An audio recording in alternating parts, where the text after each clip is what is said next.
Hey everybody, Avid Assistant here, and today we're going to talk about sound, or at least the sound tools available in Avid Media Composer.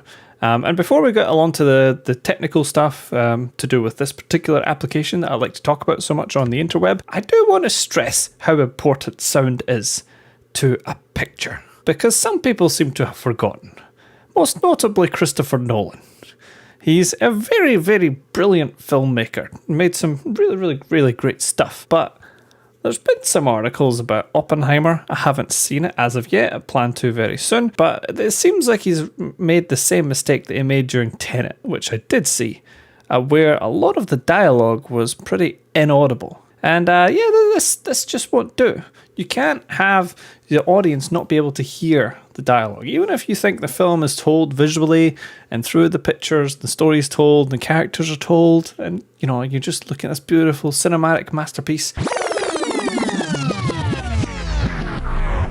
But anyway, I'm about to go on a whole rant about this, and I will save you that, because all that's really going to lead to is a lot of editing work for me to cut that out. So instead I'm going to cut to the point, an introduction as to where all the audio and sound tools are within Avid.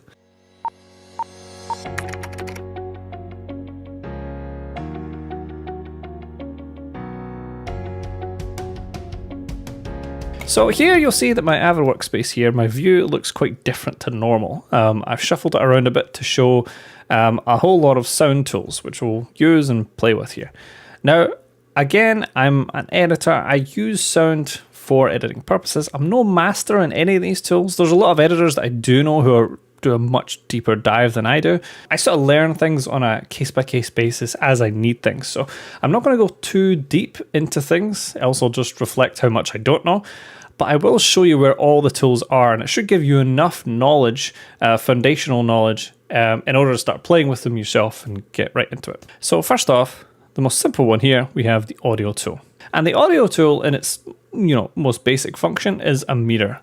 So if I play back some sound, we get levels here.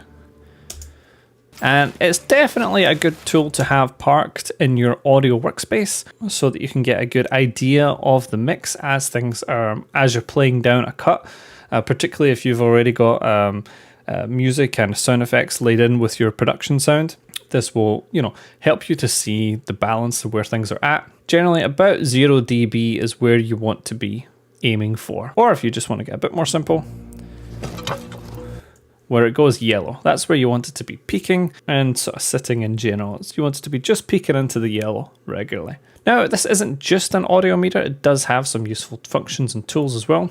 If you come up here and click on the pH that you can see on the right here, then we get some options. We can click on input or output to jump straight to our audio project settings setup. See, I'm not going to get into this window too much.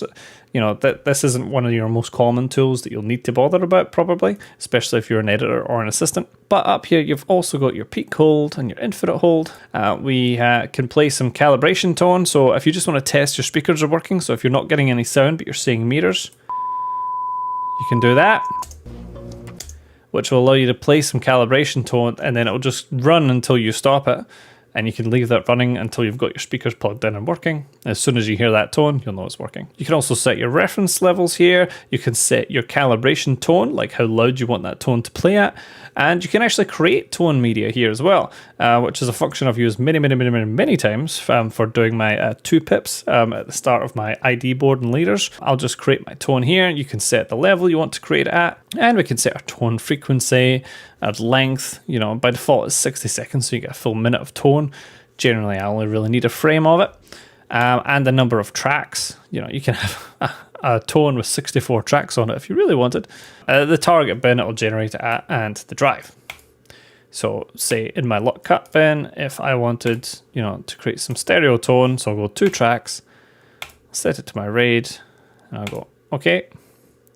And I'll go to my bins, and there it is. It's made it there.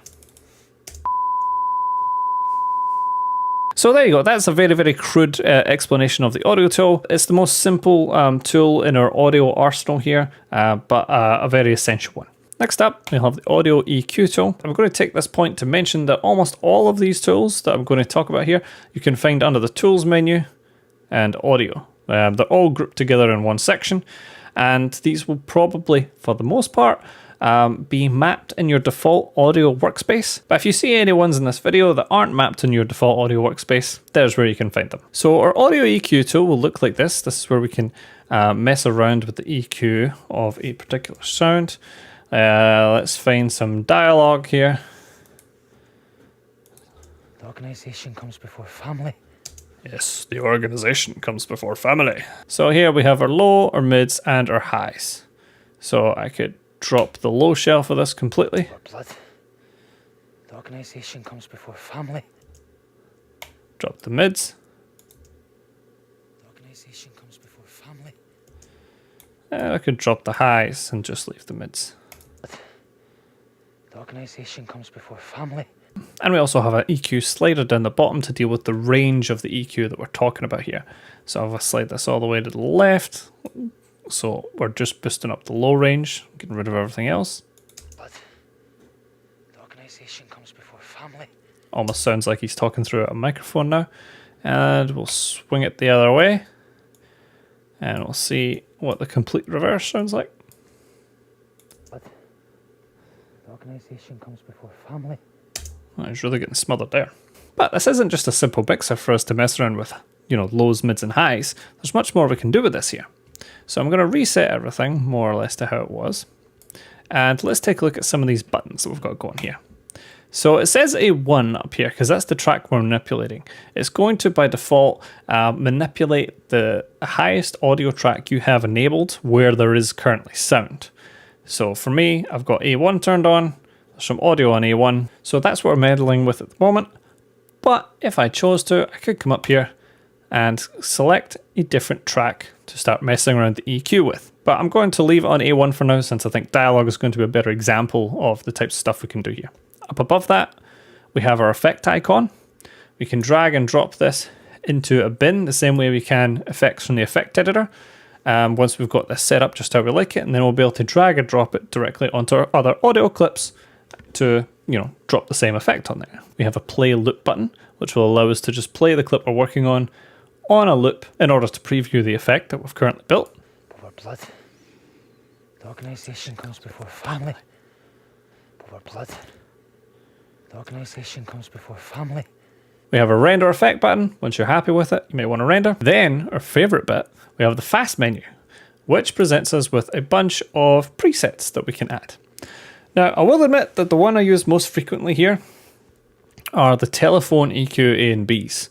So anytime I want a character to sound like they're coming through a microphone, they're coming through, somebody's on the phone, or if it's sound coming through a radio or some kind of microphone in some way, then I'll use one of these. So I've just applied one of those at the moment. Before blood. The organisation comes before family. And you see, it works pretty well. Now, nowadays, a lot of our phones and devices, the microphones and speakers in them sound a lot better than that. But, ho-hum, this is a storytelling medium. We just need to get the point across, and that does it very, very well. So, that is a preset that I do go to quite a lot. But you'll see we also have a number of others here. We have a tape hiss filter. A lot of these are for online, for fixing things, like NTSC hum buster. Music low boost, so you're boosting the bass in music. High boost, male voice with presence. Now you'll notice that there isn't necessarily a lot of presets here.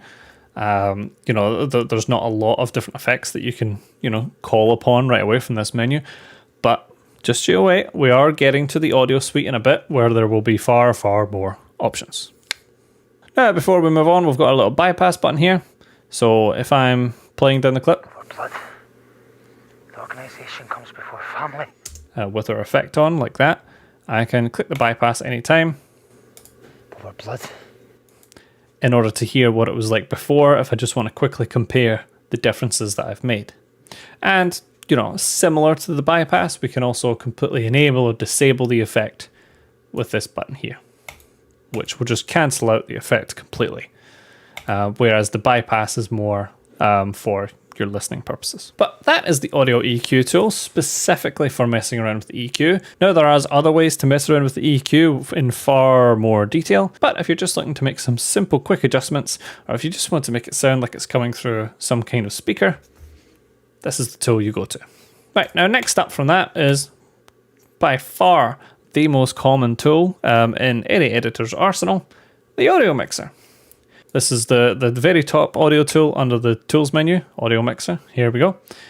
And it's definitely the most common audio tool used in Avid, or I'd wager in any NLE. You know, we have to balance our levels on a regular basis and make sure that everything's working hunky-dory. So let me actually undock this for a second, and I'll make it a bit bigger.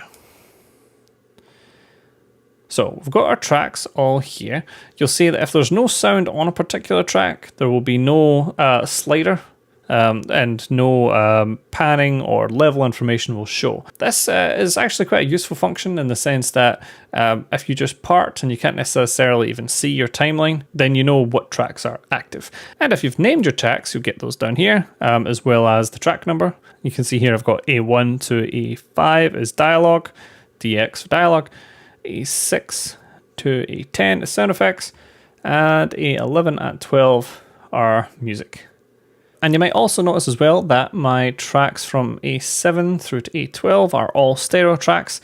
For my sound effects, my music, I prefer to work with stereo tracks. Now, there will be plenty of editors who prefer to work with dual mono. So basically meaning that if a clip is stereo, if you've got a stereo music track, then you can either import it as one stereo file, it'll take up one stereo track, or you can have it as dual mono, where it'll take up two mono tracks and you can pan one to the left and one to the right. There are advantages and disadvantages to both, and there are very, very strong preferences between editors which is which. So if you're an assistant editor and you're getting into this now, you know, definitely ask your editor what they would prefer done before you import all their audio as stereo. I've seen a lot of editors get cheesed off at this. The most entertaining scenario is when you have multiple editors working on the same production, sharing one Avid project, but they like it done two different ways, and they have to use the same bins of music and the same bins of sound effects. That can be interesting. But let's put mono and stereo sound aside for a second, since there's a whole heck of a lot I could say about that, and that probably deserves its own video to go into. Let's have a quick tour around the audio mixer. And also, there is a lot I could say here about the audio mixer, but I'm just going to give you the highlights so that you can get started. So our faders here, we can adjust sound up and down. You can click and drag, or you can click in the little display at the bottom showing the number of the audio level in dB, and you can just type plus or minus whatever number. So we're at 0 right now for this dialogue here. I can go minus 16, enter. There we go. We are now minus 16. That's kind of my preferred way to do it, only because I have a little bit of OCD about decimal point numbers and I don't like them, so I like a round number. So the easiest way to do that is to just type it in rather than trying to drag to an exact number. For each track, we have solo and mute buttons, just like we have on the timeline. You'll see that as I do these, it solos and mutes on the timeline as well, since it's just essentially the same control just here. You'll see at the top of each track here, we have panning information. So by default, this will all say mid. Now, I'm not quite sure if this will come through in the recording here, but I'm going to pan some audio. This same line of dialogue from earlier, I'll pan it all the way to the right, like so. Over blood. The organisation comes before family. So I could hear all that just through the right ear cup. And if I throw it to the left, I'll hear it just in the left ear cup. The organisation comes before family. And of course, we can manipulate this with the keyboard as well. We don't have to just click and drag here in this little green circle. 0 will center in the mid. Typing 100 will go all the way to the right. Minus 100 will go all the way to the left. And any plus number or minus number in between will get us a portion of the way left or right, if you want to create a more intricate soundscape. So for example, if someone's calling a character's name and they're off-screen camera right, then you could pan that dialogue as they're shouting to the right, so the audience is kind of gets the sense that something's coming from over there. This is one of the things that you can do to definitely enhance a soundscape in your edit, particularly with dialogue and people talking to each other or explosions. If something sound is coming from a specific direction, this can have, as long as there's the right setting and people aren't just watching it on an iPhone or on a laptop, if the setting is right, this can definitely have a powerful effect, even in a temp offline mix. But coming away from panning, let's take a look at a few more little features here in the audio mixer before we move on. So once I make any kind of changes, like say I bring this down minus 15 dB, you'll notice this gets a lot quieter. The organisation comes before family. Let's make it even quieter than that. I'll just solo it so you can actually hear the difference. Oh, so quiet. Now after that, making that change, if I right click up here in the middle of this circle, you'll see I have the option to set that level on the track into out. That's because I have marks on the timeline.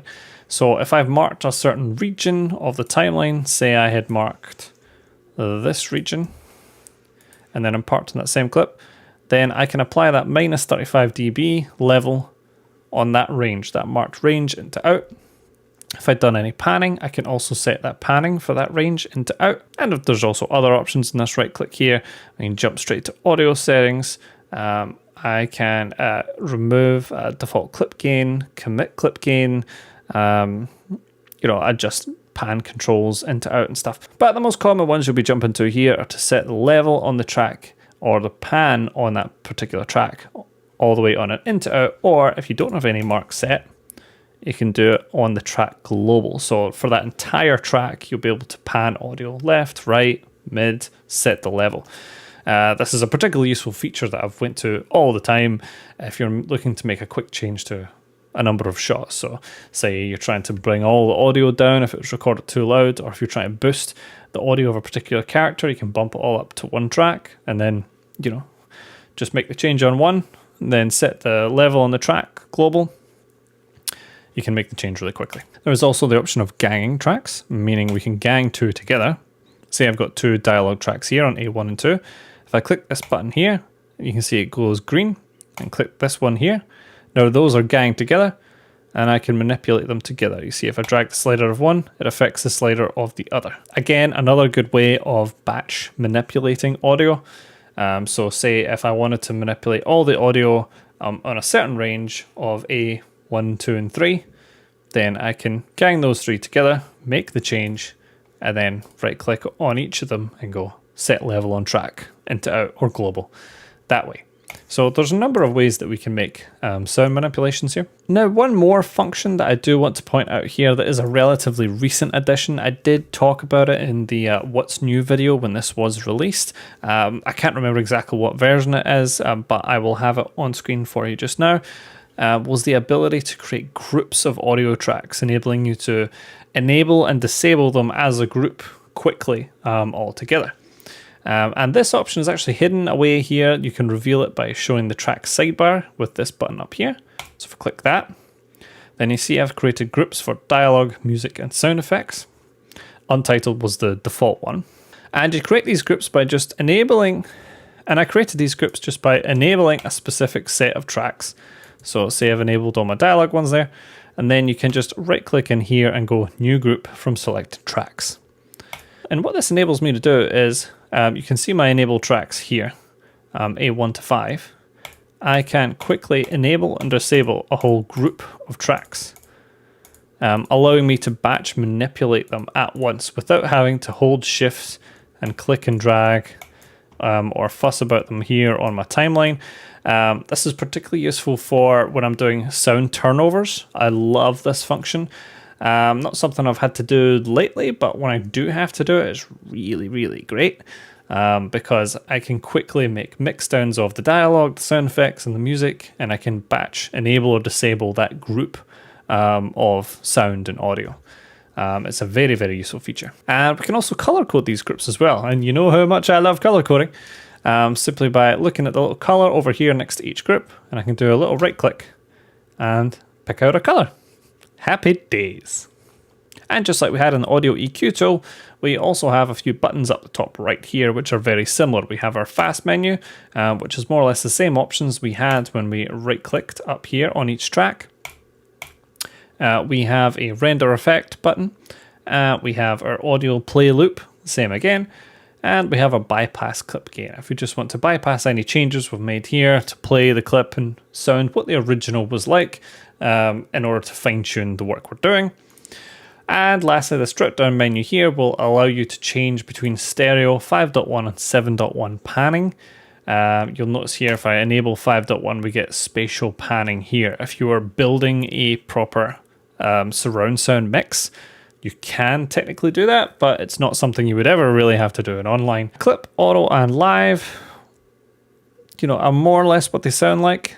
With live, you can be able to play down the clip and do a live mix. Auto will record the functions. Auto will record any changes you make and save them. So I would be able to play down a long clip and do a mix up and down, and it would be keyframing those sound changes. And clip is you're making changes to the whole clip at any given time. So whether I'm parked at the beginning of the clip or the end of the clip, it's not going to make a difference. It's just going to raise the whole sound level. Whereas auto will, add keyframes and make sound changes. And live, well, that's you doing a live mix as you go. And of course there are more functions, but I think that's enough for the audio mixer. So let's move on to something else. Righty-ho, now this is where the fun begins. And that is because we have now arrived at the Audio Suite tool. This is the tool where you'll find the majority of audio effects work within Avid Media Composer. You can do all kinds of stuff here. I haven't even explored a fraction of it in all my years in post, because as I say, I only come into stuff as I need it. I learn something sort of as needed, and then next time I need to do that thing, I know how to do it.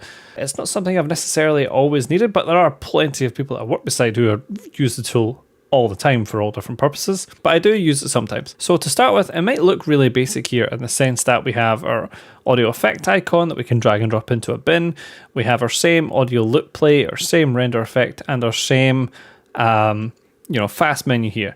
Very similar to what we had in the audio EQ tool. We also have the track that we can select that we are manipulating. So I'll go to that same bit of dialogue. I'll select A1 and we can select the drive that we're going to render to. I'm going to select my RAID here. But from here is where we really get into the fun of it. So this drop down menu here is not all the different unique effects, but the different tools within the Audio Suite. It used to be called the RTAS tool. Now I think it's just generally referred to as the Audio Suite. And these are all our different tools by which we can, play around with sound. So we have reversing, we have time compression and expansion. So if you want to manipulate time of the audio in any way, that'll be the one you want to use. We've got sci-fi tools. We've got lots of compressors and limiters if you want to limit it at a specific set dB, and then it won't be able to go any higher. And we have all different kinds of EQs that we can play with. So I'll go there first since that's really simple. So I've selected my EQ band, and then I'm going to click this icon here, and it's going to activate that plugin. So here we go. And now we're just confronted with a whole load of knobs. Just lots and lots and lots of knobs. Now we don't have to just use the knobs down here for particular control. We can manipulate this in a visual way on this graph right here. So I'm going to just bring everything down just to make a drastic change. So this is quite clear. All our EQs right down. And then we have a little preview button up here. Organisation comes before family. Which allows us to preview the effect that we're doing at any given point. But bear in mind that a lot of the effects that you're doing in the Audio Suite, you will have to render before it will play live on your timeline. Now, don't worry, audio effects are very, very, very fast to render, and we can render them right here in the Audio Suite tool as soon as we're done. So if you're just previewing every now and again, Organisation comes before family. Once you've got it to the point that you're happy with, just hit render before you leave here. And the level of customization within these tools doesn't just end at all the many controls that we have here. We've also got a drop-down menu up here where we can save these settings and call them up at any given time. We have settings unique to each individual Audio Suite plugin. In terms of playing with EQ within Avid, you can do anything you want. You can explore to any level that you want to, depending on how deep you want to go. The functionality is definitely there. But stepping away from EQ for a second, I'm just going to cancel this. Let's take a look at some of the other Audio Suite plugins and tools. So say I wanted to add a bit of an echo, some reverb. Then that would mean I would go to this deverb option here. Then I'll click my activate plugin option. And again, we're confronted with some knobs that we can use to make precise controls. But if you look up here, we've also got options for a hall, like a large hall or a church, different rooms or ambiences. And these are presets that we can apply. So if I preview this, ooh. So that's the church preset. So that's really, really boomy. I think that's quite a large church. If we go to our drop-down menu here, let's see what else we've got. Got large halls, short plates. What does a short plate sound like?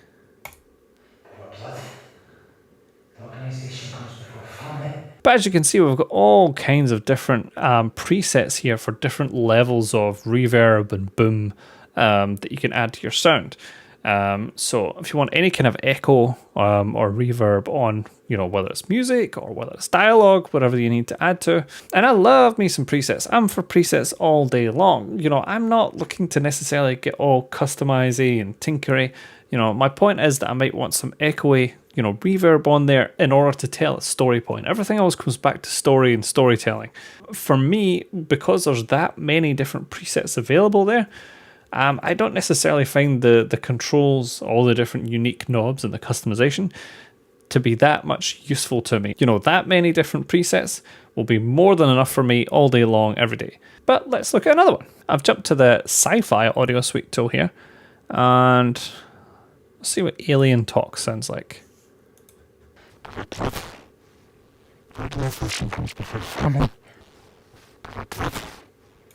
Oh. Oh, I don't think that's what it sounded like when E.T. phoned home, but, you know. And don't forget, if once you've got this customized and you've found an effect that you think is really useful and you're going to use a lot in your project, just drag and drop this effect icon into a bin for future use. And then you can simply drag and drop it onto any audio clip you like. So I'll drop it onto this bit of dialogue here. And don't forget, you will have to render it before it will play, most likely. But as you can see, audio clips render really fast. And then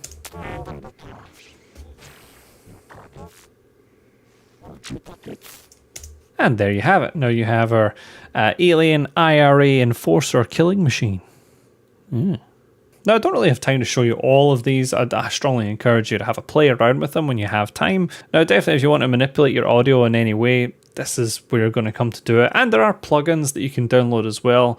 A whole load of them. You'll see them on the Avid Marketplace and elsewhere as well, to enhance the audio suite and enable you to do all kinds of different things. I've never bothered because I found enough of a functionality here for myself. Particularly the time compression expansion is one that I've used quite a bit, where I can slow down or speed up some sound. So say if I go to the ratio here, if I put this to 0.5, so roughly half it. Then I'll hit render. The organisation comes before family. You knew the score. Just launder the cash. You can see it's now playing at double speed, whereas if I put my ratio to 2, so I've doubled it, it's going to play at half speed. Poor blood.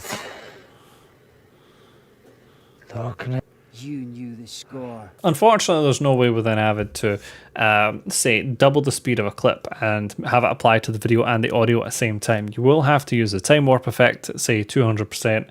And if you want the audio to also go in concert with it and double in speed, you'll have to use a tool like this and apply the same maths to it in order to get it to match. This isn't something I've really had to do much, maybe once or twice. Sometimes we'll do this to cheat, just to make some audio fill a certain length. If we just need it to be a little bit longer and continue on, you can slow it down just slightly. And, you know, nobody's really going to notice, but you can only really get away with that in margins of about 10%. So I wouldn't get too many ideas about stretching out your sound. Now you'll notice that whenever I've applied anything in the audio suite here, it's applied to the clip that I've got highlighted on the uppermost track, the same as I explained earlier for the audio EQ tool. Now that is one way to go about it, to do it on a clip by clip basis. We can save the effect and then we can drag it onto any other clips that we want. But if there's an effect that you're using a lot, so say like reverb, another approach that I've seen done quite often is to have a reverb track. So if you're going to be having reverb quite often in your story, then you could apply what's called an audio track effect. These you can apply in a multitude of different ways. You can go Tools, Audio Track Effect, And from there, you can choose your plugins. Say you want some reverb on there, and it's going on to A1 because that's what I've got selected here, but I can select any which track that I want. I'll leave it on A1 for now. And then if I play A1 up here, you'll be able to hear and notice that that reverb has been applied to all the sound across A1.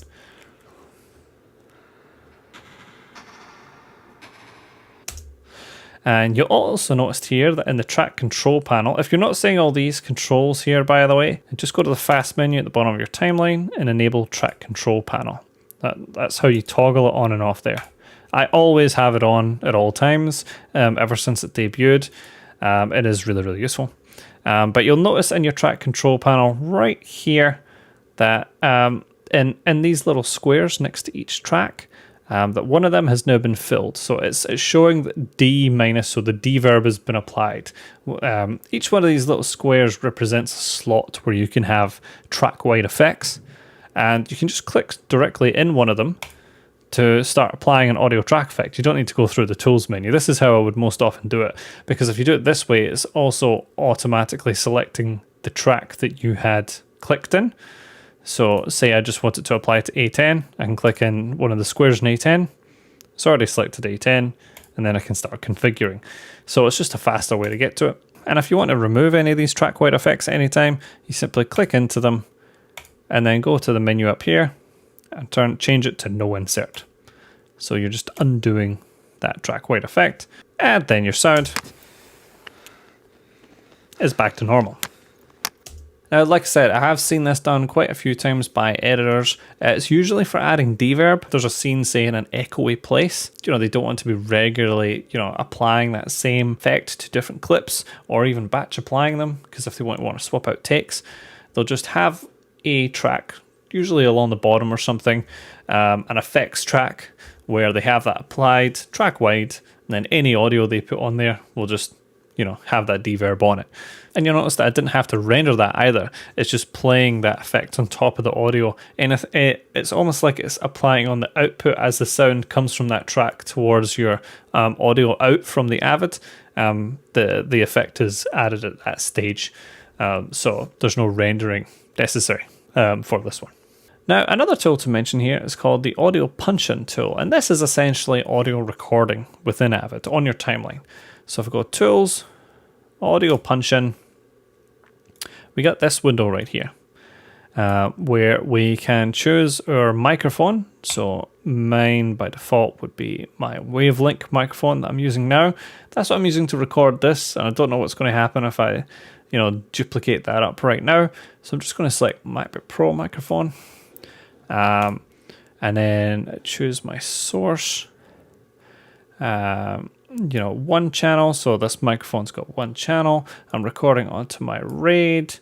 It's going in my lock cut bin. That's the only bin I've got open. And I'm going to record onto, say, A2. And we can also use this little arrow up here to bring up leveling in meters. And this tool I mostly just use if, say, I'm looking to record some, quick temp ADR or do some temp lines that they're going to do a pickup of later. We'll quite often add those in. You'll find the editors have played the roles of, a lot of the characters in the different films they've cut at one point or another. When the lines haven't been recorded, or they're going to ADR it for whatever reason that's not legible, whatever, we'll do the temp records quite often, any character at all. I've done all kinds of people. But yeah, getting back to the tool, it's really, really simple to use. We simply set our pre and post. So I'm going to say a second there. Say if you're wanting to record this line here. Haven't we been through enough? Haven't we been through enough? I will mark into out there. I've said I want to record onto A2. And then I'll just go record. Haven't we been through enough? Haven't we been through enough? And you can see it jumped back 1 second before my mark in point. And then you can hear the the line that's being said as you say it, so that you can try and mimic the timing of it if that's what you're looking to do. You don't necessarily have to work it that way. You can just record without marks, and then it'll record directly onto your timeline, and then you can place it however you want. You'll notice that it didn't record here on this timeline. I think that's because my computer's already currently doing a recording, and it doesn't really want to let me do both at the same time, you know, which is fair enough. But that more or less covers our suite of audio tools, actually. We've sort of went through all the bare essentials anyway. I know there'll be a lot of seasoned Avid editors who might have watched this video. Congratulations if you got this far, if you are, who, you know, could be kicking and screaming looking at the screen right now of all the stuff that I've glossed over, because there is a lot that I have glossed over. But if I was to talk about everything that you could do in sound, we really would be here all night, and I definitely don't have the time for that. But before we go though, I do want to speak about the audio workspace setup. So you'll notice here that I've chosen to go with a single monitor. I've went to Composer, show single monitor, to make it into a single one there, and I've squished it right up into the corner, you know, so it's not taking up too much space. Generally, I would also have a timeline view for this function as well. Whereby I would make all of my video tracks very small, and then make my audio tracks a little larger.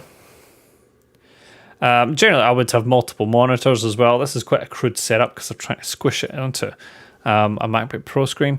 And then I generally wouldn't be showing my bins as well. I would just have this all taken up with sound tools. And this is because I can be cutting away in my edit workspace, doing effects in my effects workspace. But what I jump into my audio workspace for is to properly tinker with the sound. And it's generally, you know, once I've done a full pass of the edit, and then I want to go back through and do a sound pass. I want to do a mix, adjust the levels, maybe apply some effects here and there. I know I'm going to be spending a significant amount of time in sound specifically, and so I've got it set up just for that. I do have a viewer here. I do have a viewer here where I can see picture, I can do my playback. Since when do bank managers need to take... But this doesn't need to be very large. It's just kind of taking up space, especially since I do also have a client monitor here. I have a 28-inch TV to the right of my second monitor, which will display my full screen output. So if I need to see it larger, I'll look over there. The rest of my space, I do really want to be my sound tools. I want these to be taking up as much space as possible. But yeah, I think that covers us for this video, guys. That's currently sitting at well over an hour and 20 minutes that I somehow need to find time this week to cut down, so yay. But thank you very much if you've made it this far and watched through the video. I do really appreciate it. Every time I see anybody's viewed any of these videos, it's awesome. It's really exciting. And especially a big thank you to the Patreon followers and the new YouTube members as well. There will be some more exclusive content coming their way very shortly. I've planned out about the next 4 videos, both the exclusives and the main YouTube channel, so stay tuned for that. But yeah, I will see you in the next video. Until then though, I really need to go get cutting this one, so see you later.